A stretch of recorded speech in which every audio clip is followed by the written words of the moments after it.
पशुपालन व्यवसाय अन्तर्गत बाख्रा पालन व्यवसायले मुलुकको अर्थतन्त्रमा महत्त्वपूर्ण स्थान ओगट्दै आएको छ।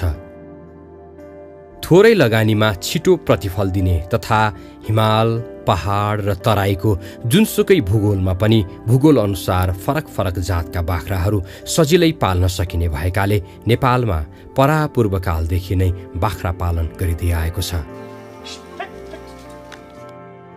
विगतमा घरायासी प्रयोजनका लागि स्थानीय रैथाने जातका बाख्राहरू हिमाली क्षेत्रमा च्याङ्ग्रा, उच्च पहाडी क्षेत्रमा सिन्हाल, मध्य पहाड तथा उपत्यकामा खरी र तराईमा तराई बाख्रा पाल्ने गरिन्थ्यो। परम्परागत पद्धति अनुसार विगतमा नेपालको उच्च पहाडी र हिमाली क्षेत्रमा घुम्ती गोठ पद्धति मार्फत बाख्रा पालन गरिन्थ्यो। वर्षायाममा हिमाली तथा उच्च पहाडी क्षेत्रका चरनमा र हिउँदमा गाउँघरका बाँझो खेतबारीमा चराएर घुम्ती गोठ पद्धति अनुसार बाख्रा पालन गर्ने गरिन्छ। अहिलेसम्म पनि यो पद्धति प्रचलनमा रहेको छ। यसैगरी मध्य पहाडी क्षेत्र, उपत्यका र तराईमा घरपालुवा पद्धति अनुसार घरमै वा घर नजिकै खोर बनाएर बाख्रा पालन गर्ने प्रचलन रहँदै आएको छ। बाख्रा पालनका लागि उन्नत प्रविधिको पर्याप्त खोज, अध्ययन तथा अनुसन्धान नहुनु तथा सामान्य जीविकोपार्जन गर्ने उद्देश्यले मात्रै बाख्रा पाल्ने प्रचलन रहेका कारण विगतमा बाख्रा पालन व्यवसायले व्यावसायिक रूप लिन सकिरहेको थिएन। आर्थिक वर्ष 74-75 को तथ्याङ्क अनुसार हाल मुलुकमा वार्षिक 1,16,00,000 संख्यामा बाख्रा रहेको छ भने वार्षिक सरदर 67,706 मेट्रिक टन मासु खसी बोकाबाट उत्पादन हुन्छ। उक्त उत्पादनले खसी बोकाको मासुको वार्षिक मागको 86% मात्र पूर्ति गरेको छ भने बाँकी छिमेकी मुलुकबाट आयात गरिएको छ। वार्षिक सरदर 5 लाख भन्दा बढी बाख्रा मासुका लागि छिमेकी मुलुकहरूबाट आयात गरिनुले मासुजन्य उत्पादनमा मुलुक आत्मनिर्भर बन्न सकिरहेको छैन भन्ने पुष्टि हुन्छ। यसरी बाख्रा आयात गर्दा हुने आर्थिक घाटा बाहेक आयात गरिएका बिरामी बाख्राहरूबाट PPR लगायतका विभिन्न संक्रामक रोगहरूको महामारी समेत फैलिन सक्ने हुँदा यसले कृषकहरूलाई र समग्र मुलुकलाई नै ठूलो नोक्सानी पुर्याउँदै आएको छ। परम्परागत शैलीमा बाख्रा पालन गर्दा लगानी र श्रमको तुलनामा थोरै प्रतिफल प्राप्त हुने र मासुका लागि छिमेकी मुलुकमा आश्रित हुनुपर्ने बाध्यतालाई न्यूनीकरण गर्ने उद्देश्यले नेपाल सरकारले बाख्रा पालन व्यवसायलाई व्यवस्थित गर्न विक्रम सम्वत 2032 सालमा भारतबाट जमुनापारी तथा बारबारी जातका केही बाख्राहरू ल्याएर उन्नत जातका बाख्रा पालनको थालनी गरेको थियो। 2033 सालमा तनहुको बन्दीपुरमा केन्द्रीय बाख्रा विकास फर्म र त्यसको केही वर्षपछि कैलालीको बुढी तोलामा बाख्रा विकास फर्म स्थापना गरेर नेपालमा व्यावसायिक बाख्रा पालनका लागि खोज तथा अनुसन्धान सुरु भएको थियो। पछि विक्रम सम्वत 2048 सालमा विधिवत रूपमा नेपाल कृषि अनुसन्धान परिषदको स्थापना भएपछि बाख्रा अनुसन्धान केन्द्र बन्दीपुरबाट बाख्रा पालनमा उन्नत प्रविधि भित्र्याउने विषयमा ठोस प्रयासहरू सुरुवात गरियो।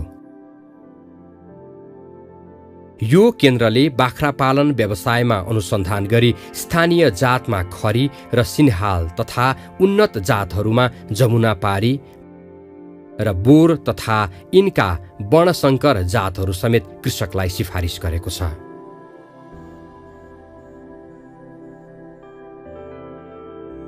नेपालमा पालन गरिने बाख्राको ठूलो हिस्सा मध्य पहाडी क्षेत्रमा पालन गरिने खरी बाख्राले ओगटेको छ।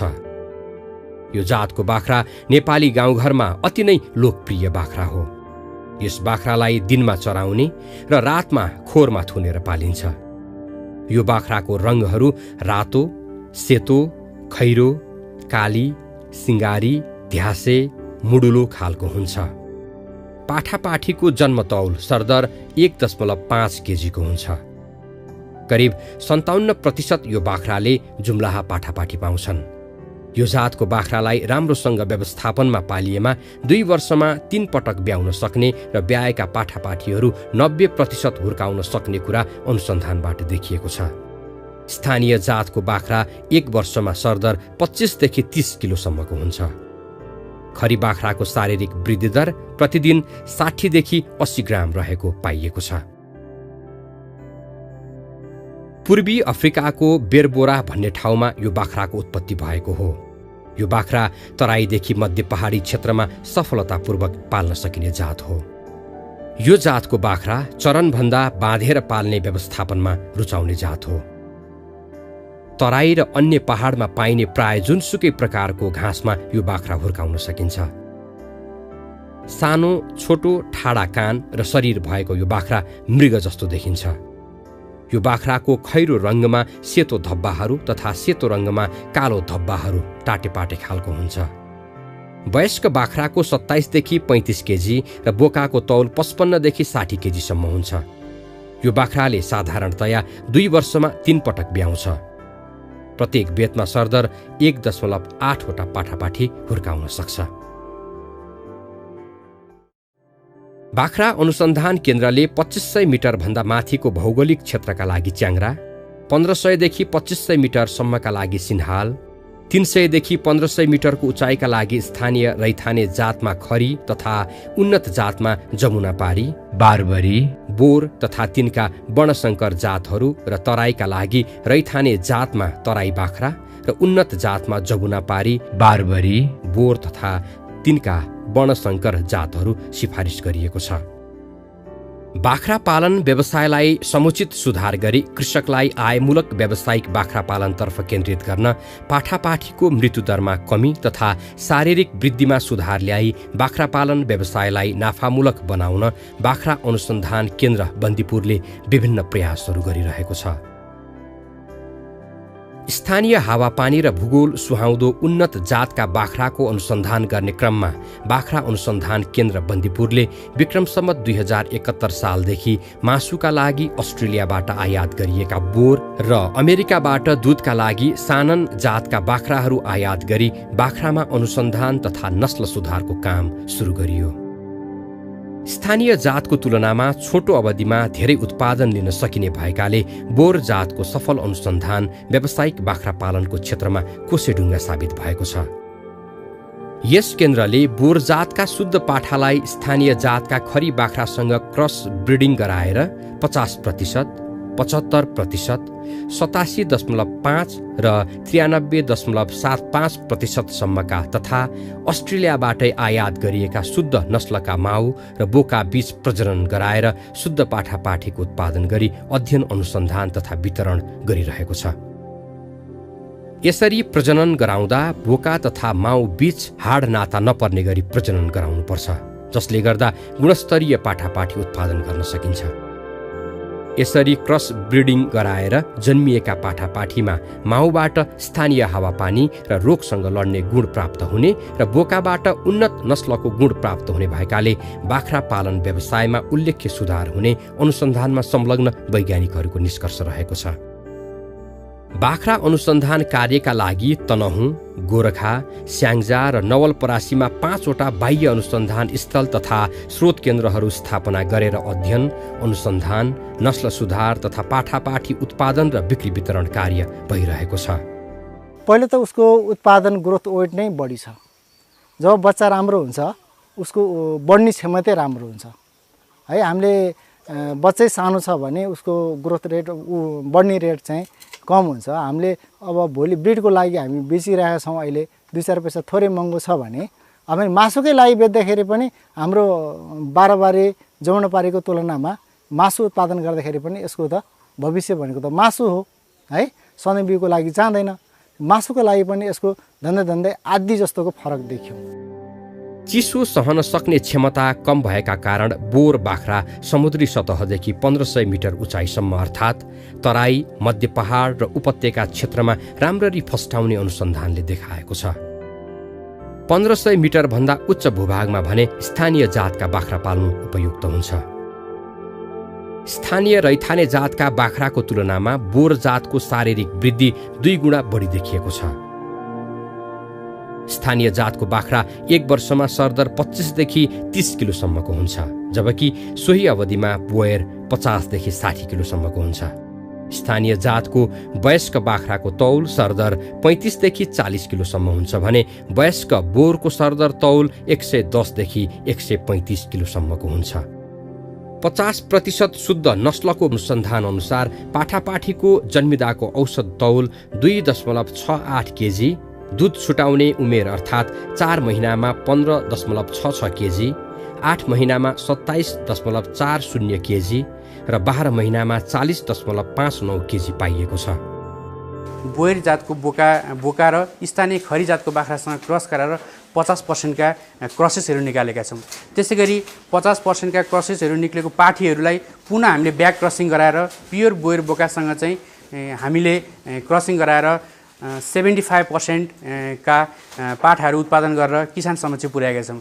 त्यसै गरी हामीले 75% को पाठीहरूलाई पुनः हामीले ब्याक क्रसिङ गरेर बोरका शुद्ध नस्लसँग ब्याक क्रसिङ गरेर 87.5 87.5% का क्रसेसहरू निकालेका छौँ। त्यसै गरी अर्को हामीले चाहिँ 93.75 पनि निकालिसकेका छौँ। त्यो भनेको चाहिँ 87.5 का पाठीहरूलाई चाहिँ प्योर बोयरसँग क्रस गराएका छौँ। अन्य 75%, 87.5 र 93.75% का पाठापाठीको वृद्धि दरको अध्ययन तथा अनुसन्धान यस केन्द्रमा भइरहेको छ भने यस केन्द्रको बाह्य अनुसन्धान स्थलमा पनि बोर बाख्राको अध्ययन तथा अनुसन्धान भइरहेको छ। उचित आहार र हावापानी मिलेमा दैनिक 100 देखि 150 ग्रामसम्म वृद्धि हुने, 2 वर्षमा 3 पटक ब्याउने, एक बेतमा जुम्ल्याहा पाठापाठी पाउने भएकाले बोर जातको बाख्रा पालक किसानका लागि वरदान साबित हुने अनुसन्धानमा संलग्न वैज्ञानिकहरूको ठहर रहेको छ। खरी बाख्राहरू पहिला 1 वर्षमा 20 किलो हुन्थ्यो भने अहिले त्यही खरी र बोरबाट निस्केका क्रसहरू अहिले 40-45 केजीसम्म भएका छन्। यसले गर्दा पहिला उहाँहरूले चाहिँ 500 प्रति केजी चाहिँ बाख्राहरू पाठापाठीहरू बेच्नुहुन्थ्यो भने अहिले त्यही बाख्रालाई पर केजी लाइभ वेट चाहिँ 1500-2000सम्म बिक्री गरिरहनु भएको छ। त्यसले गर्दा यो अलिकति यसको खर्चमा तुलनात्मक रूपमा इनपुटहरू बढी भए पनि दाना घाँसहरू अलिक बढी चाहिए पनि यसको बढी के छ भने यसले चाहिँ आर्थिक रूपमा बढी उत्पादन दिएको छ। यसै गरी दुधका लागि नार्कले अमेरिकाबाट आयात गरिएको सानन जातको बाख्रामा अनुसन्धान गरिरहेको छ। सानन बाख्राको विभिन्न आयामहरूको हालसम्मको परीक्षणहरूबाट प्रति बाख्रा दैनिक 4-5 लिटरसम्म दूध लिन सफलता मिलेको छ। बाख्राबाट उत्पादित दूधबाट सरल तरिकाले पनिर र चीज लगायतका परिकारहरू उत्पादन गर्न सकिने प्रविधिको समेत विकास गरिएको छ। बाख्रा पालनका क्षेत्रमा नार्कले विकास गरेका यी उन्नत प्रविधिहरू अहिले किसान समक्ष पुगिसकेका छन्। नार्कले विकास गरेका उन्नत प्रविधिको प्रयोग गरेर सीमित स्रोत तथा साधन भएका सीमान्तकृत कृषकहरूले पनि आय आर्जन तथा जीविकोपार्जनका लागि सजिलै बाख्रा पाल्न सक्छन्। चाँडै हुर्किने, बढी उत्पादन दिने तथा आवश्यक परेको बेला तुरुन्तै बिक्री गर्न सकिने भएकाले बाख्रा पालक कृषकहरू माझ नार्कले विकास गरेका उन्नत प्रविधिहरू निकै लोकप्रिय हुँदै गएका छन्। अब चाहिँ पहिलाको चाहिँ बाख्राहरू हाम्रो खरी बाख्राहरू चाहिँ गरिन्थ्यो र अहिले चाहिँ व्यावसायिक बाख्रा गर्दाखेरि हामीले चाहिँ के अरे बन्दीपुर बाख्रा फर्मबाट चाहिँ बोर जातको बाख्रा पायौँ र व्यावसायिक किसानलाई चाहिँ असाध्यै बोरबाट फाइदा छ, किनभने यो छिटो बढ्ने र यसको दुधहरू पनि चाहिँ प्रशस्त चाहिँ आउने र अनि व्यावसायिक रूपबाट हेर्दा पनि आर्थिक पनि मूल्य पनि बढी हुने नाताबाट चाहिँ असाध्यै चाहिँ राम्रो छ।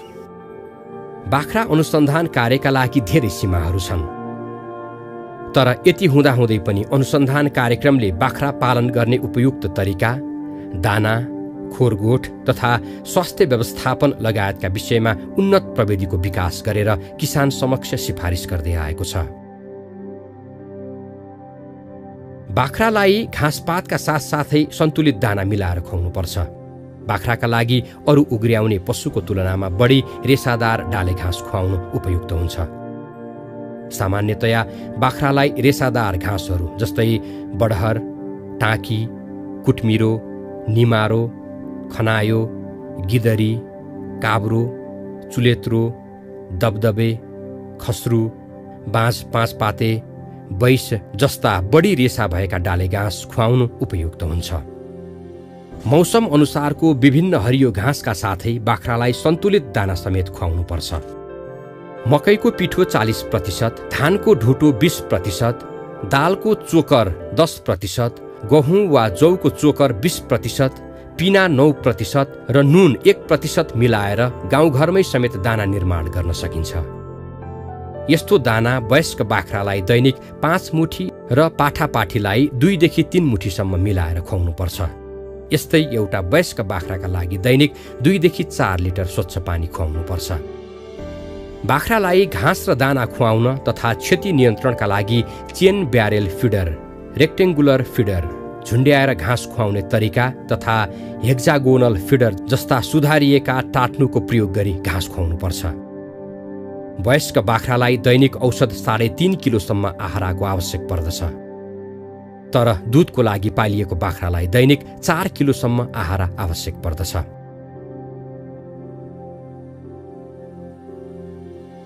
बाख्रा पालनका लागि ध्यान दिनुपर्ने अर्को महत्त्वपूर्ण पक्ष खोरको व्यवस्थापन पनि हो। बाख्राको खोर बनाउने स्थान ओभानो तथा पारिलो हुन नितान्त आवश्यक छ। भित्री मधेस, तराई तथा तातो हावापानी भएको क्षेत्रमा बाख्राको खोर बनाउँदा बाख्रालाई शीतल होस् भनेर उत्तर पश्चिम मोहडा फर्काएर बनाउन उपयुक्त हुन्छ भने पहाडी क्षेत्रमा हिउँदको चिसोबाट बाख्रालाई बचाउन दक्षिण पूर्व फर्काएर खोर बनाउन उपयुक्त हुन्छ। टाढ मुनि थुप्रिएको बड्कौला निकाल्न, खोर सफा गर्न र विभिन्न जीवाणुको प्रकोपबाट बाख्रालाई बचाउन सामान्यतया खोर निर्माण गर्दा जमिनबाट 1 मिटर अग्लो टाँड बनाउनुपर्छ। टाँड बनाउँदा बाख्राका बड्क्यौला टाँडमा नअड्किउन् भन्नका लागि कम्तीमा 1.5 सेन्टिमिटरको फरकमा काठमा डन्डीहरू ठोक्नु पर्दछ। खोरको लम्बाइ र चौडाइ आफूले पाल्ने बाख्राको सङ्ख्या हेरी आवश्यकता अनुसारको फराकिलो बनाउनुपर्छ। तर खोरको भित्र उचाइ भने कम्तीमा 6 फिट हुन आवश्यक छ। खोर बनाउँदा ब्याउने बाख्री, खसी बोका तथा 4 महिनाभन्दा बढी उमेरका पाठापाठीका लागि अवस्था हेरी खोरको भित्री भागमा छुट्टा छुट्टै कोठा बनाएर राख्नुपर्छ। बाख्रालाई श्वास प्रश्वास सम्बन्धी समस्या नहोस् भन्नका लागि खोरभित्र ताजा हावा खेल्ने पर्याप्त व्यवस्था हुनुपर्छ। जाडो र गर्मी मौसममा अवस्था अनुसार खोरभित्र हावा घटबड गर्न मिल्ने गरी झ्यालढोका मिलाएर खोर निर्माण गर्न उपयुक्त हुन्छ। बाख्रालाई लाग्न सक्ने विभिन्न प्रकारका रोग तथा प्रकोपबाट मुक्त गर्न नसके कृषकहरूले अस्वाभाविक क्षति बिहोर्नुपर्छ। त्यसैले बाख्रा पालन गर्दा बाख्रामा लाग्न सक्ने विभिन्न रोग र त्यसको उपचार पद्धतिका बारेमा सचेत रहँदै बाख्रालाई नियमित स्वास्थ्य परीक्षण गराउनु पर्दछ। बाख्रामा महामारीको रूपमा फैलन सक्ने रोगहरूमध्ये पिपिआर सबैभन्दा खतरनाक रोग हो। त्यसैले बाख्रालाई वर्षेनी पिपिआर विरुद्धको खोप दिनुपर्छ। त्यसै गरी जीवाणु, विषाणु तथा अन्य ढुसीहरूबाट पनि विभिन्न प्रकारका रोगहरू लाग्ने गर्दछन्। त्यस्तै विषाणुबाट लाग्ने सरुवा रोग, महला, फोक्सोमा संक्रमण भई श्वास फेर्न अप्ठ्यारो भएमा निमोनिया, च्यापु सुन्निने, दुब्लाउँदै जाने र छेर्ने समस्या देखिएमा जुका, नाम्ले वा माटे जस्ता रोगको उपचार गर्नुपर्छ। कहिलेकाहीँ दाना र आहारको गडबडीका कारण पाचन प्रणालीमा समस्या भएर बाख्राको पेट ढाडिने समस्या पनि देखिन सक्छ भने लुतो जस्ता रोगहरूले बाख्रालाई प्रभावित पार्न सक्छ। यस्ता रोगको लक्षण देखिएमा समयमा नै उपचार गर्नु उचित हुन्छ। खास गरी बाख्रालाई रोग नै लाग्न नदिनका लागि बाख्राको खोर हावा पस्ने, सुक्खा र न्यानो हुनुपर्छ। नियमित स्वास्थ्य परीक्षण गराउनुपर्छ। समय समयमा खोरमा फिनेल छर्किनुपर्छ। जैविक सुरक्षाका विभिन्न विधिहरू अपनाउनुपर्छ। समय समयमा जुकाको औषधि खुवाउनुपर्छ। बाख्रासँगै कुकुर वा बिरालो जस्ता जनावर पालिएका छन् भने कुकुर बिरालोलाई नियमित रूपमा रेबिज विरुद्धको खोप लगाउनुको साथै जुकाको औषधि दिनुपर्छ। बिरामी बाख्रालाई अलग्गै राखेर पशु चिकित्सक तथा पशु प्राविधिकको सहयोगमा उपचार गर्नुपर्छ। बाख्रा पालनलाई व्यावसायिक र नाफामुखी बनाउनका लागि विभिन्न प्रकारका व्यवस्थापकीय सुधार गर्नुपर्ने हुन्छ। कृषकको आय स्तर बढाउन, रोजगार सृजना गर्न तथा मासुको माग आपूर्ति र आयात प्रतिस्थापन गर्न व्यावसायिक बाख्रा पालनको ठूलो भूमिका रहेको छ र यसका लागि कृषकहरूले उन्नत प्रविधिको अवलम्बन गरी व्यावसायिक बन्नु नै उत्तम विकल्प हुनेछ।